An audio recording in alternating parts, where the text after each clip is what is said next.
السلام علیکم ورحمۃ اللہ وبرکاتہ۔ میں آج آپ کے لیے بہت ہی اچھے ٹاپک لے کے آیا ہوں، جو کہ تیسری جنگ عظیم اور دجال کا واقعہ ہے۔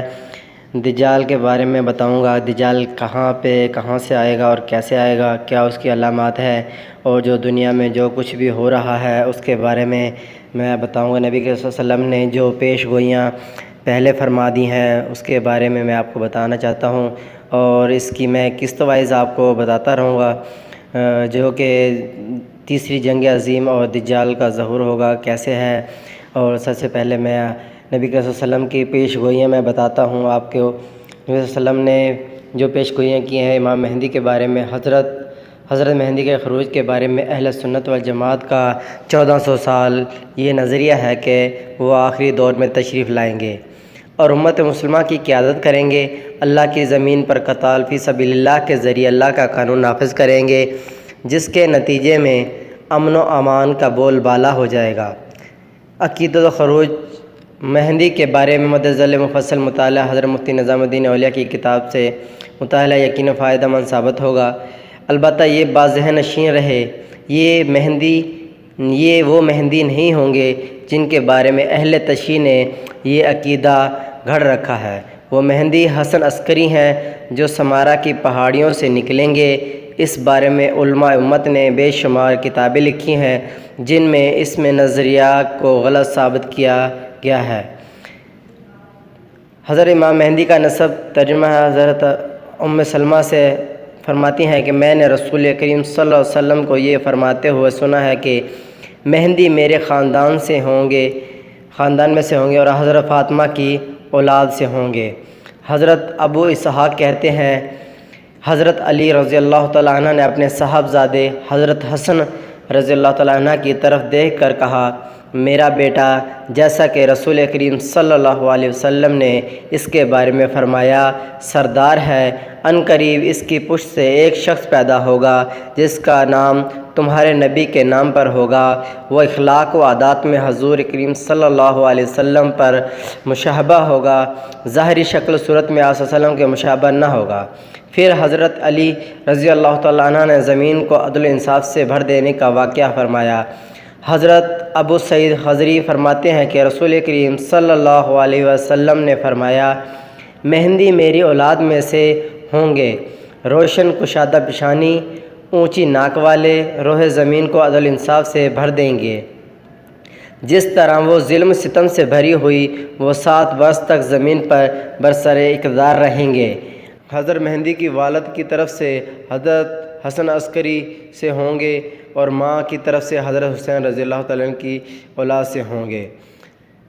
حضرت مہدی علیہ السلام کے دنیا کے پہلے حالات جو ہوں گے، جو نبی صلی اللہ علیہ وسلم نے پیش گوئیاں فرمائی ہیں، حضرت حذیفہ رضی اللہ تعالیٰ عنہ فرماتے ہیں کہ میں نے خدا کی قسم کھا کر کہتا ہوں کہ مجھے نہیں معلوم کہ میرے رفقا صحابہ کرام رضی اللہ تعالیٰ عنہ بھول گئے ہیں یا بھولے تو نہیں، لیکن کسی وجہ سے وہ ایسا ظاہر کرتے ہیں کہ وہ بھول گئے ہیں۔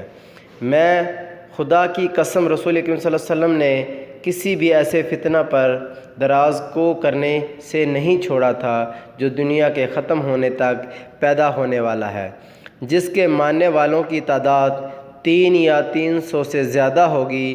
آپ صلی اللہ علیہ وسلم نے ہر فتنہ پر دراز کا ذکر کرتے وقت ہمیں اس کے باب کا، اس قبیلے کا نام بتایا تھا۔ اور مدینہ سے آگ نکلنے کا جو واقعہ حضرت ابو ہریرہ رضی اللہ تعالیٰ عنہ رسول کریم صلی اللہ علیہ وسلم نے فرمایا، قیامت اس وقت تک نہیں آئے گی جب تک حجاز سے ایک آگ نہ بھڑک اٹھے جو بصرہ کے اونٹوں کی گردن روشن کرے گی۔ اس حدیث میں جس آگ کا ذکر آیا ہے، اس آگ کے بارے میں حافظ ابن کثیر رحمۃ اللہ علیہ اور دیگر مورخین کا کہنا ہے کہ اس آگ کے نمودار ہونے کا حادثہ پیش آ چکا ہے۔ یہ بھی دجال کی نشانیوں میں سے ایک نشانی ہے۔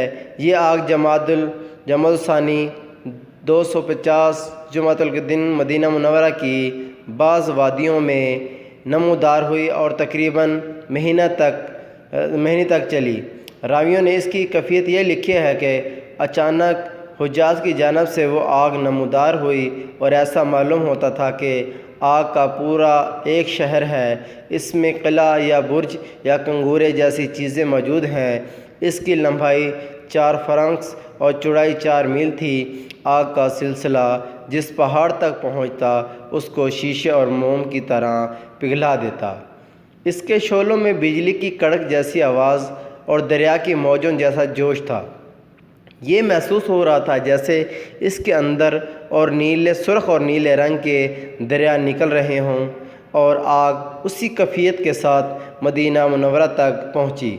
مگر عجیب بات یہ تھی کہ اس کے شعلوں کی طرف سے جو ہوا مدینہ منورہ کی طرف آ رہی تھی وہ ٹھنڈی تھی۔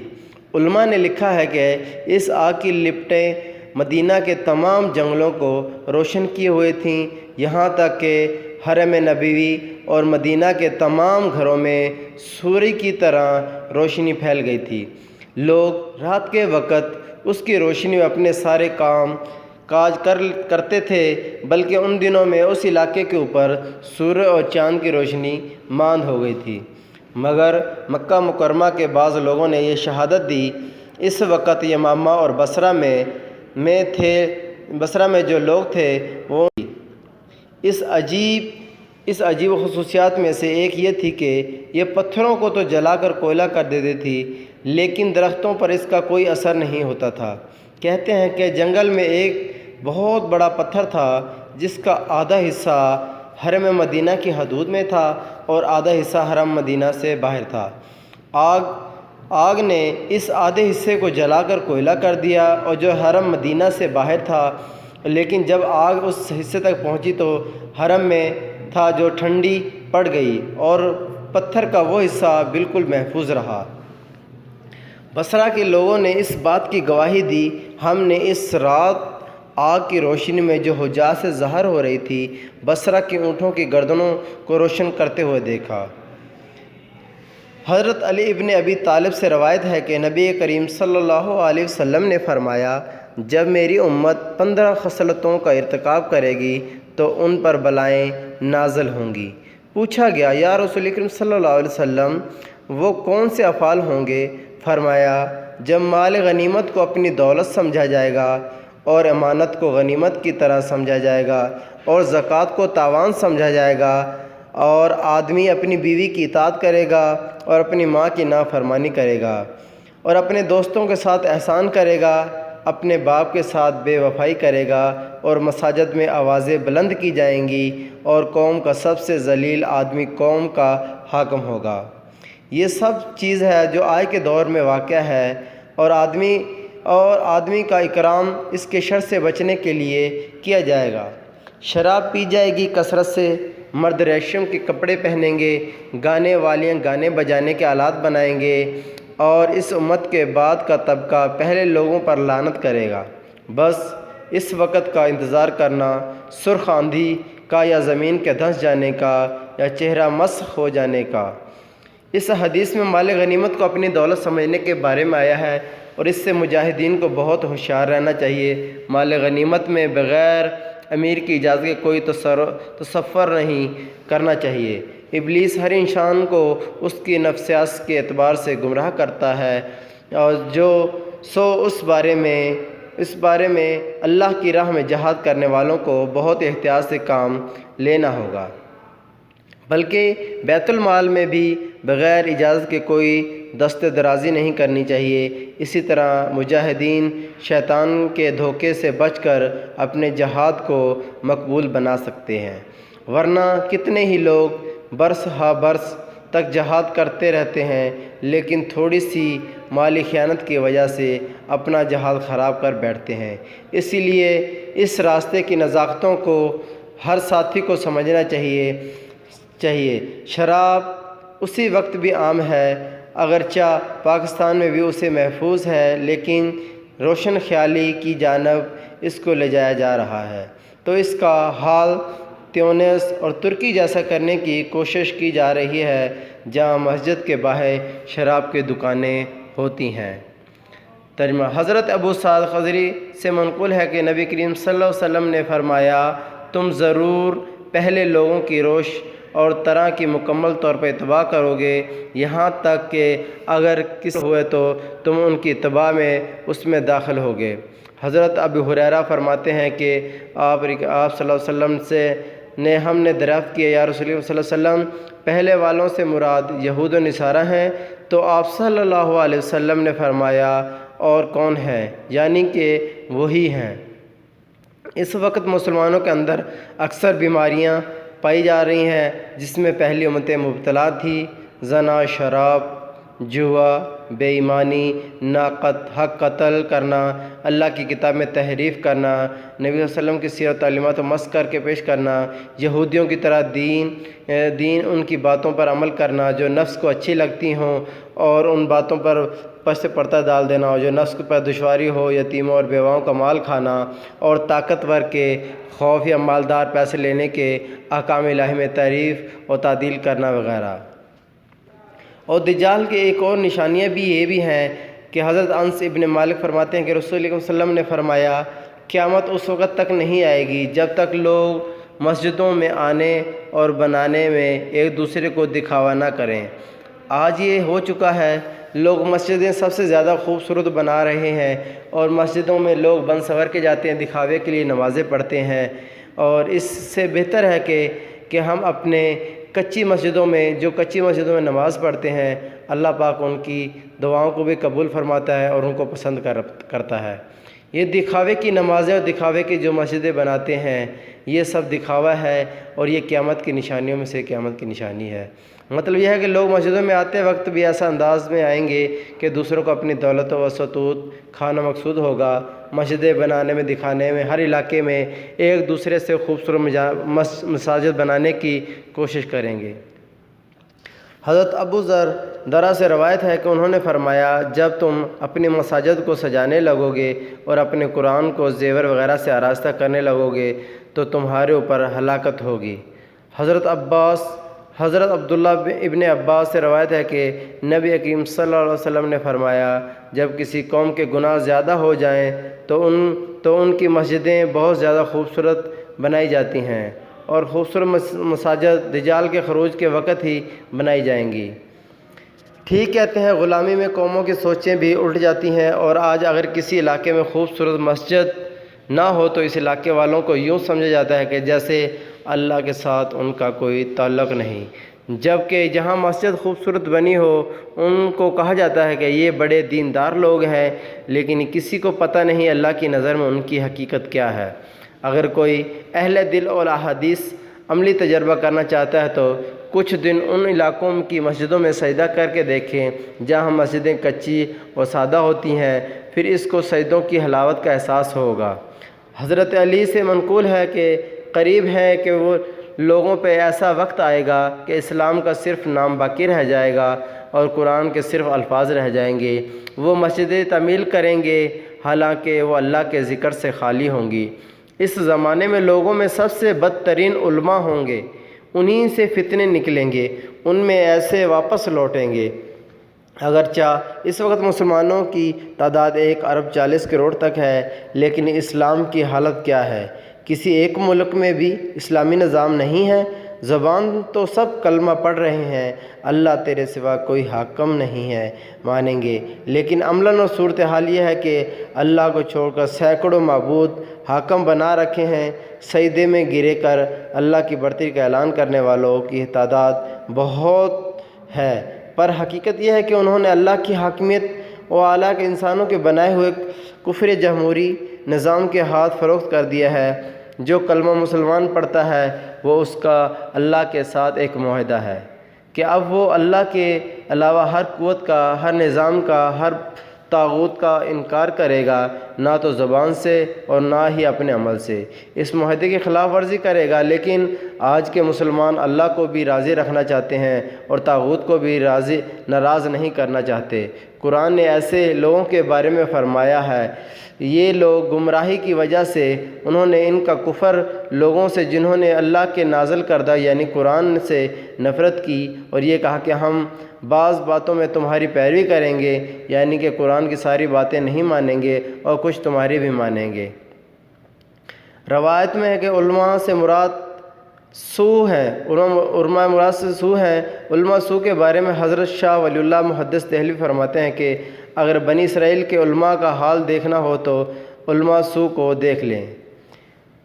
سود کا عام ہو جانا یہ بھی ہے۔ حضرت ابو ہریرہ رضی اللہ تعالیٰ عنہ سے روایت ہے کہ نبی کریم صلی اللہ علیہ وسلم نے فرمایا، لوگوں پر ایسا زمانہ آئے گا کہ اس میں لوگ سود کھائیں گے۔ اور حضرت ابو ہریرہ فرماتے ہیں کہ کسی نے پوچھا، کیا تم لوگ سود کھائیں گے؟ تو حضرت محمد صلی اللہ علیہ وسلم نے فرمایا، ان لوگوں میں سے جو شخص سود نہیں کھائے گا اس کو سود کا کچھ غبار پہنچے گا۔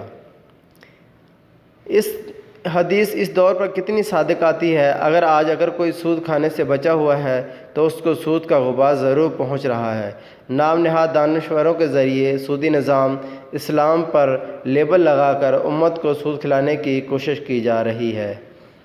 حضرت ابو ہریرہ رضی اللہ تعالیٰ عنہ سے نبی کریم صلی اللہ علیہ وسلم سے روایت کرتے ہیں کہ آپ صلی اللہ علیہ وسلم نے فرمایا، میری امت پر ایک ایسا زمانہ آئے گا کہ ان میں قرا بہت ہوں گے، دین کی سمجھ رکھنے والے کم ہوں گے، علم اٹھا لیا جائے گا، حرج بہت زیادہ ہو جائے گا۔ صحابہ رضی اللہ تعالیٰ عنہ سے پوچھا، یہ حرج کیا ہے؟ فرمایا، تمہارے درمیان قتل۔